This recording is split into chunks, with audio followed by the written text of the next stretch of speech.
Magandang umaga mga katiits. Welcome po sa new vlog ko. So, sa ngayon may makikita tayong isang paa po. Ito. Kalinaw talaga po. Maganda ang pagkagawa. Ito po. Wala naman masyadong nakikita nating daliri. Pero kung mapapansin natin, pot sign talaga siya na pinatong sa bato. Yan mga katiits, yan ang pot po ay kung saan nakaharap siya doon sa east po siya doon. Kung papuntahan po natin yung 8, ang kanyang nakaturo doon sa east, may matatagpuan po tayong bato ang nabibiyak. Wait po mga katiits, puntahan ko muna. Pababa po tayo po mga katiits. Tingnan nyo mga katiits,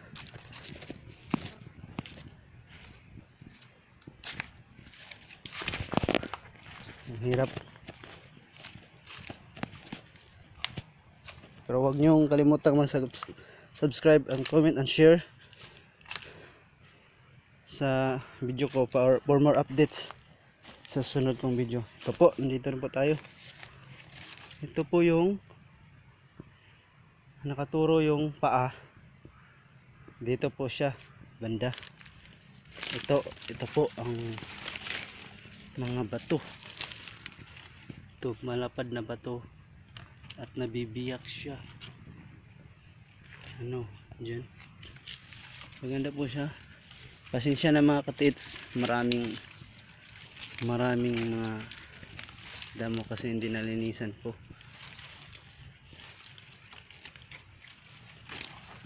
Ito po mga katiits, maganda po talaga siya. Kung anong ibig sabihin to, baka itong bato na to nandyan sa likod lang siya. Ito, kung kukunin yung mga bato na yan na nabibiyak, noon isang bato lang yan, bakit siya nabibiyak? Napaka mga katiits. Ito po mga katiits, ito malapad siya mga katiits. Ito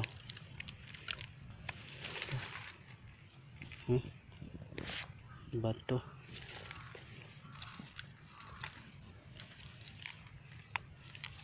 maganda itong forma na to.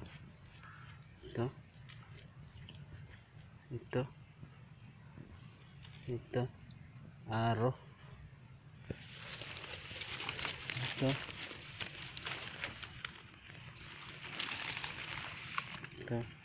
orgel, ito ng mga bato. Ito po, maganda talaga siya mga katiits. Yan. Pero aside pa dito mga katiits, may makikita ba tayong isang bato doon sa unahan?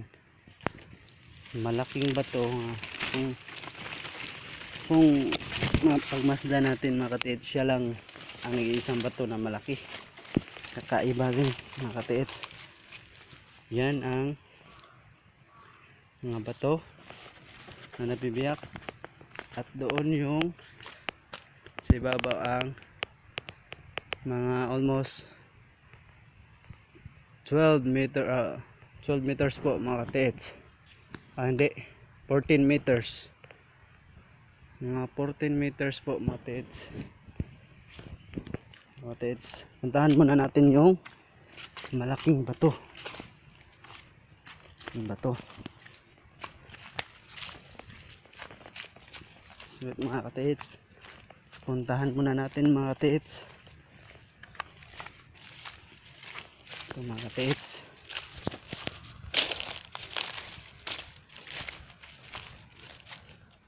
kung nakikita natin yung yung bato na bibiyak doon galing sa bato na bibiyak, mga 14 meters na naman po mga katiits, doon yung nabibiyak. Punta tayo dito, dyan ang malaking bato. Yan po mga katiits, yan po mga katiits, ito po mga katiits. Yan, kung pagmamasdan natin mga katiits yung kanyang bato, ang bato, kanyang shape, may makikita po tayo ditong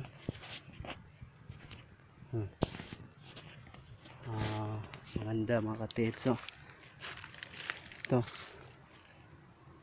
maganda ang pagkahiwa mga katiits. Ito ang bato na yan, hinihiwa siya mga katiits. At sa ilalim mga katiits, makita natin na may butas doon sa ilalim. Sa ilalim talaga siya mga katiits. Kung sa akin lang po mga katiits, baka nandyan lang yung mga deposito po mga katiits sa ilalim.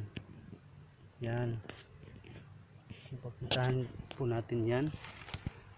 Kung pumasdan natin sa ilalim, yan, kaiba talaga siya.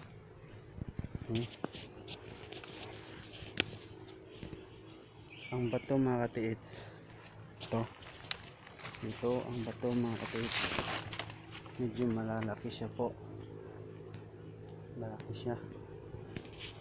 Yan, yan mga katiits, yan ang malaking bato. At dito po tayo banda mga katiits, yan ang bato na maganda pagkahiwa. Sa ilalim may butas, dito sa likod naman niya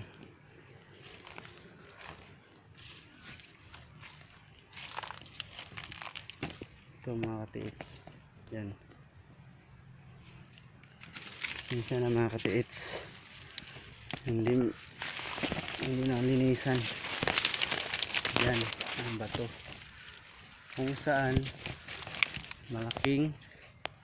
makita natin ang malaking biyak.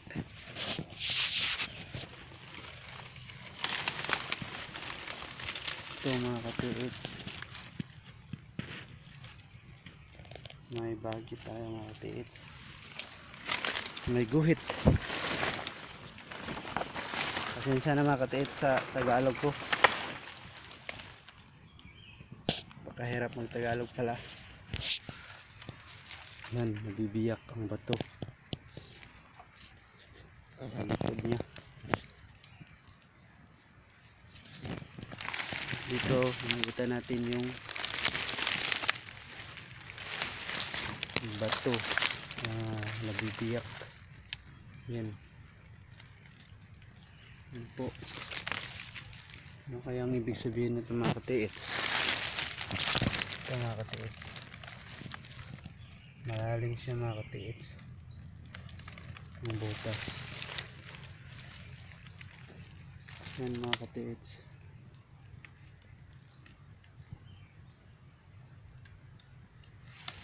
yan.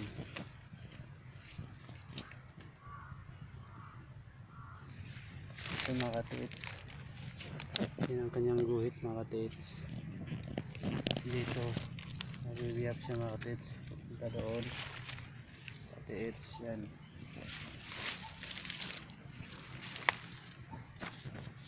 yan ang bato mga katiits.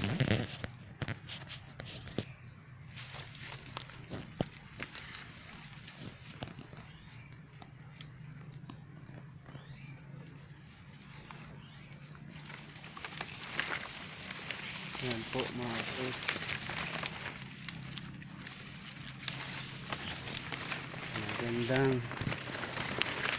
Maganda talaga pagkagawa mga katiits.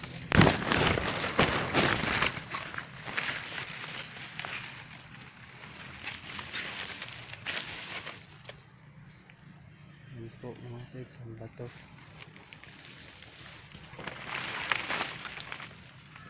May ipatagbad tayong malaking puno. Yan. Yan po mga katiits. Dito na po tayo sa likuran niya. Yan po mga katiits. Yan.